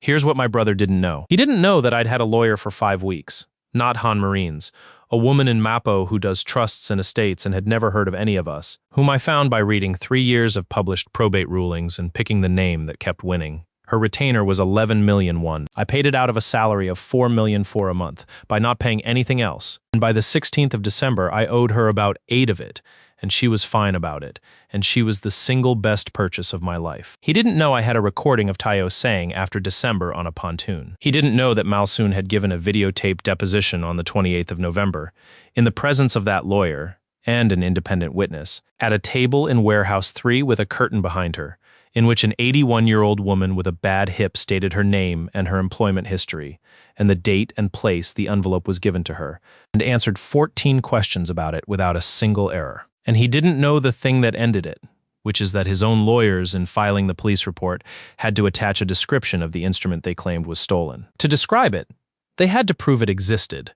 To prove it existed, they attached the certified probate extract, the one with the condition sealed, and out of thoroughness, the firm's own 2015 engagement note. The engagement note recorded that the original had been delivered to the client's nominated custodian at the client's instruction. My grandmother's own lawyers had documented the handover 11 years ago, and my brother's lawyers put it in front of a judge, because he told them to move fast, and because when you are certain nobody will check, you stop checking. The application was dismissed on the 18th. The theft report was withdrawn on the 19th. My lawyer called me at 7 in the evening and said, "Bring it in on the 22nd, first appointment. And don't take it out of your hands between now and then." Where do I keep it for 3 days? Where do you sleep? With 2 women who would both physically fight a man for it. She said, "Then you've got better security than most banks," and hung up. We went to the notary on the 22nd of December at 9 in the morning. Not a scene. I want to be accurate about it, because everybody expects a courtroom, and it was a small office above a pharmacy in Namyangju with a photocopier that beeped. Malsoon came, she insisted. And she made Sari stop at a shop on the way so she could buy a scarf, because she wasn't going to a legal office looking like a resident of anywhere. Yuna drove. She didn't say one word for the whole hour, and she took the corners like a woman transporting an organ. My lawyer met us at the door. The notary was 60, bored, professional, and treated the entire thing as what it was to him, a Thursday. Envelope, seal, identification. The instrument examined page by page against the certified extract. The marriage certificates of both elder grandsons obtained and lodged. The declaration of the custodian, signatures. At 9:52, he stamped it and said, in the flattest voice in Korea, "The condition is satisfied. The interest vests. 41% of Hanho Logistics." I want to tell you what I felt, and the truthful answer is that I was watching Malsoon, who had her hands flat on her handbag and was looking at the notary with an expression of absolute professional attention, like a woman finally watching a delivery sign for. Outside on the stairs, Sari hugged me and then let go too fast, because her sister was behind us. Yuna shook my hand, formally, on a staircase above a pharmacy and said, "Congratulations, son S.I., and I have never wanted to grab anybody more in my life." Now the part that everybody argues with me about. At 11 that morning in my lawyer's office, I signed 3 documents. The first put the entire 41% into an irrevocable trust in my grandmother's name, with my lawyer and 2 independent trustees, and me as sole beneficiary, and no power for me to sell, gift, pledge, or dispose of the block for 10 years. The second was a standing instruction on how the block would vote against any transaction resulting in a change of control, any related party transaction with any entity connected to Taesung Capital, and any issue of new shares, permanently, not at my discretion, written in. The third was a letter to the board of Hanho Logistics and to Taesung Capital, copied to the company's auditors and to the Financial Supervisory Service, notifying them that the 41% block existed, that it had vested, that it would be voted as above, and this was the part my lawyer took out twice, and I put back in twice, that the beneficiary had no intention of seeking any board seat, executive position, or role of any kind in the company. "You're giving up control," she said. "I'm not taking control. It's not the same thing. They'll say you're a passive holder with a veto. That's exactly what I am. Look, I could have walked in there. I could have called an EGM in January, thrown my brothers off the board with the support of about 4 institutional holders who already hated them, and sat in Jung-Soo's chair by February. Everyone assumed I would. My lawyer had the notices drafted. But then I'd have owned Hanho Logistics. I'd have owned the lease, the Pyeongtaek facility, the debt, the 311 employees. And this is the actual reason, the small, ugly, true one. I'd have spent the rest of my life in a building in Songpa with my brother's name on it, being the youngest son, which is the only thing that has ever been done to me, and the only thing I have ever wanted out of. Grandmother wrote it down. I'm not giving you a company. You will find it dull. What Taesung Capital needed was 100% of the share register certified before the second tranche. They now had 59% and a permanent, unmovable, publicly documented 41 that would vote against them in every scenario until 2036. The letter went out at 1410. Taesung terminated the facility at 1635. Not deferred, terminated, with the first tranche recallable under the material adverse change clause. Chairman Park did it the same afternoon, which everybody in the industry read, correctly, as a man cutting off his own hand before it turned black. Hanho had spent the first tranche, 11 billion of it on land in Pyeongtaek, 22 on the lease buyout they'd already committed to. The rest on working capital, which is a polite way of saying it was gone. The banks called their facilities on the 27th. I found out about the receivership in January from a push notification standing in a queue at a pharmacy. Teo came to the port on the 29th. He'd been drinking, not enormously, just enough to have stopped being frightened, and he stood at the gate in a suit that hadn't been pressed and said he wanted to talk in the canteen. And we talked in the canteen at 11 in the morning, next to a vending machine that was out of everything. He had a folder again. This one had his own name on it, from his own lawyer, a proper one, not the family firm, which meant he'd listened to me at least once in his life. I'm giving a statement, he said, about the account, about the flight, about the loan, all of it. Okay, it's going to be bad for him. Yes, he cried a bit then. He apologized for crying, and then he apologized for everything else in order. And it took 9 minutes, and it was thorough, and I believe every word of it was sincere. At the end, he said, "Is there any version where we're brothers again? Not now, in a few years. I'm not asking for now." And I gave him the only honest answer I had, which was, "I don't know, but I'm not going to say yes today to make this conversation end, because that's what I've done my whole life, and that's why you're all sitting here." He nodded. He took it better than I expected. He left half a coffee. He writes to me on the 1st of every month. I've never replied and I've never deleted one. Jung-soo came to the house on New Year's Eve. He'd found the address, which took him 9 days, and I later learned 400,001 paid to somebody at a courier company. It was raining because of course it was. He stood outside the gate at 9:30 at night in a coat that was still a good coat, with his hands out of his pockets so they could be seen, and he pressed the buzzer 11 times. Sari wanted to call the police. Yuna said nothing at all, which from her is a scream. I went down. I stood inside the gate. He stood outside it.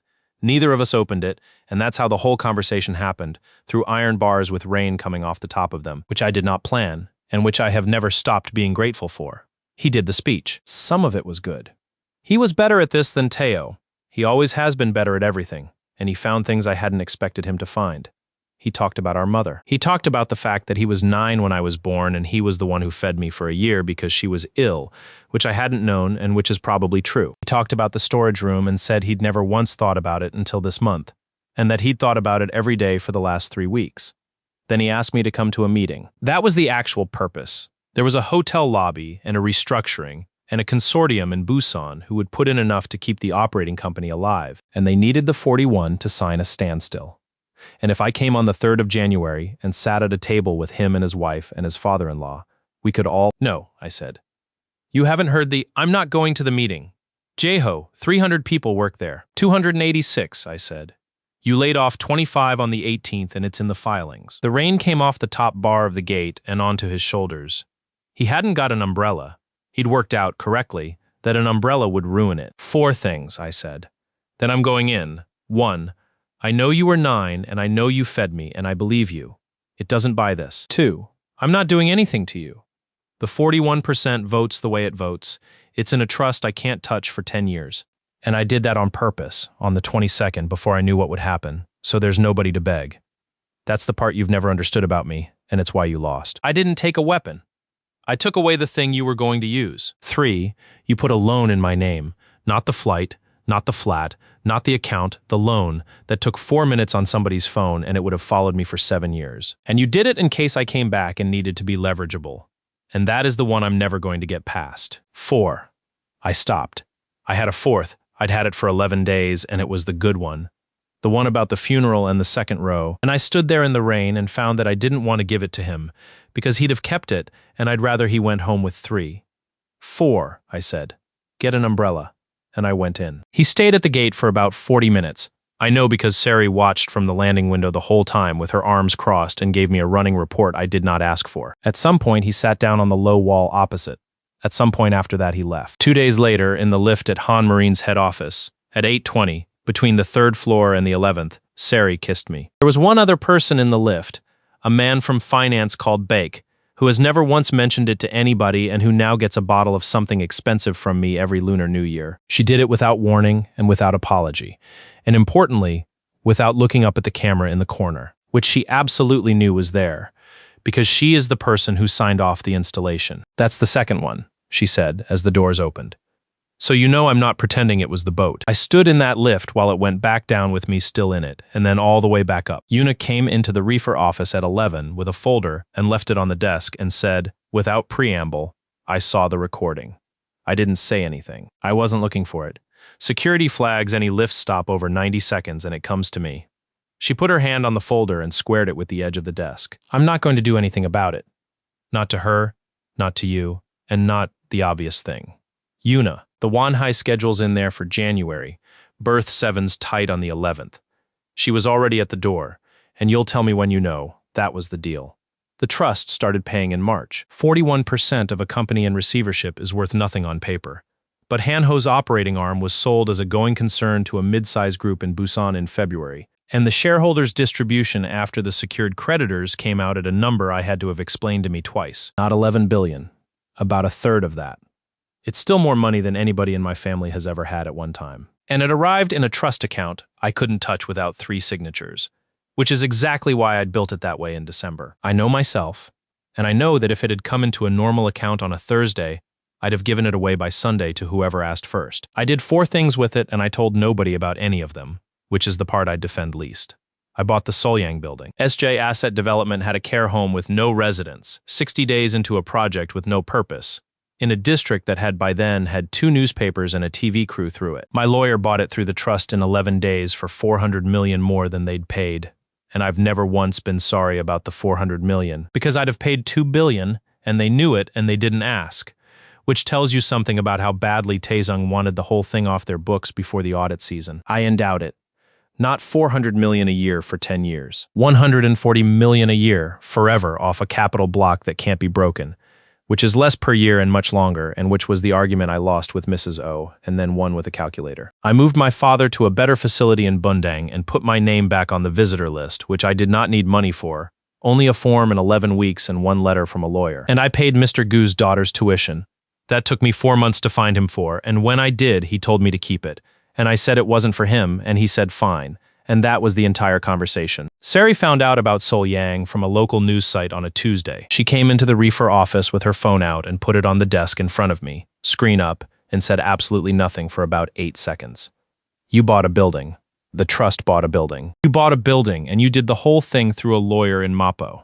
And you were in this room every night that week eating my food and complaining about Berth 7. I wasn't complaining. Berth 7 is, do you understand? Sari said, that we would have driven you. That's it. That's the entire complaint. Not the money, not the secrecy. Either of us would have driven you to Namyangju 11 times and sat in a car park. And you don't let us, and you're not even doing it to be cruel, it just genuinely doesn't occur to you that anybody would want to. She took her phone back. Anyway, she said at the door. It's a good building, the lift's terrible. That night I got this secondhand, months later, and from Sari, so allow for it. The 2 of them sat at the kitchen table after I'd gone up. It had been about 6 months by then. Nothing had been decided. Nothing was going to be decided. That's the thing about the 2 of them that I understand now and did not understand at the time. They had a system in that house going back to their parents' funeral. And the system was that whoever felt it more got to act, and the other one held the dustpan. And I had walked into the middle of it and broken the only rule they had, which was that they had never once wanted the same thing. What Sari says happened is this. Una said, I can outlast you. Sari said, I know. Una said, that's not a threat. It's the only advantage I have, and I want you to know I'm aware of it. You'll do something. You'll kiss him in a lift. You'll drive to Bupyeong at midnight. You'll be that. And I'll be here in 5 years, in this kitchen, at 5 in the morning with a flask. And Sari said, then here's mine. I'm not going to stop, and I'm not going to be quiet about it. And if he chooses you, I'll move out of this house within a week. Because I'm not sitting at this table watching it, and I'd like you to know that in advance so you can factor it in. They agreed on 2 things. Neither of them would ever ask me to choose. And neither of them would ever, under any circumstance, make it a competition he could see. Because the one thing that would send that man back down the hill in a torn fleece is the day he works out that two people are in pain because of him. They shook on it, in a kitchen, at midnight, like a pair of freight brokers, and they both, separately, kept it, for a very long time. A year and a bit later. This is where everything is. Terminal 4 kept the 4 berths in the northern basin. The concession went to committee in June, and Yuna's 200-page file went in against a bid backed by a bank that had, by then, spent 8 months explaining a care home purchase to a financial supervisory panel. She won it by a margin nobody has ever published. She has not mentioned it once. There is a copy of the award letter in a drawer in the tower under a box of pencils, and I know that because I've looked. Hanho Logistics doesn't exist. The name went with the operating company to the Busan Group, and they retired it in the rebrand. Which means that for about 400 million, somebody erased my family from a business it had been in for 51 years. On a Tuesday, in a press release. Jung-soo is a subcontract coordinator for a haulage broker in Ansan. I know this because I saw him in June at the freight exchange in Songdo, standing at the back of a bidding hall with a lanyard on, and he did not look up for the entire 40 minutes I was in the room. He's not ruined the way people mean it. He's employed, he's married, he lives in an apartment in his wife's name. He just has to stand in rooms now where nobody knows who his family was and be assessed on that morning's work. Which is what I did for 5 years, and I'd be lying if I said that thought does nothing for me. Teo gave his statement. It cost him 9 months and his license to act as a company director. He writes on the 1st of every month. I still haven't replied. Mr. Gu got a place in Guri through a housing lottery and sends me a photograph of a different part of his kitchen roughly every 6 weeks, with no message attached. Chairman Park Dong-hoon is still Chairman Park Dong-hoon. That's the honest ending on him. He gave up about 11 billion won and 1 afternoon of his life. And he took a panel hearing over the care home purchase where his lawyers used the words administrative oversight 9 times. And then he went to Singapore in April to open something. There was no scene. Nobody knelt. I saw a photograph of him in a business magazine in a dentist's waiting room in Bundang, and I looked at it for a while and then I read about golf instead. Men like that don't fall. They just occasionally have to move something off a desk. I work nights. That's the part everybody finds annoying. I could do anything. I sit on the reefer desk at Terminal 4 from 9 at night till 6 in the morning, 4 days a week. And on the other 3, I run the trust, which is a laptop and a folder and 11 phone calls a month.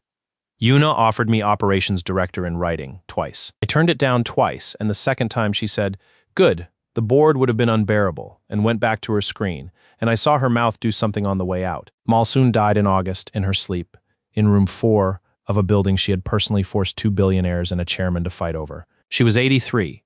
She had complained about the lift on the Thursday. At the funeral, I stood in the first row. Not because anyone told me to.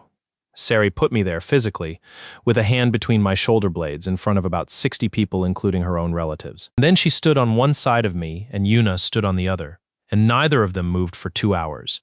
And at the end, an old man I didn't know asked me if I was the grandson. I said yes. I've thought about that answer a lot. Here's the last thing. Yesterday, I came off shift at 6 in the morning and drove back up the hill with the sun coming up over the pine. And I let myself in through the side door. There was a flask on the hall table. Cap loosened. Under it, she has done this every day for a year and a half, and neither of us has ever mentioned it. And if I ever say a word about it out loud, she'll stop, so I won't. Was a sticky note in handwriting like an architect's, with one line on it about berth 11, which was not a question that needed answering at 6 in the morning, and which she knows I will answer anyway. On the second floor, Yuna's study light was on. It's on most nights. She works till 2 and gets up at 5, and she is going to run that terminal until she's 90, and I have never once seen her sit down in a room without a document in it. Above that, on the 3rd floor, my own landing.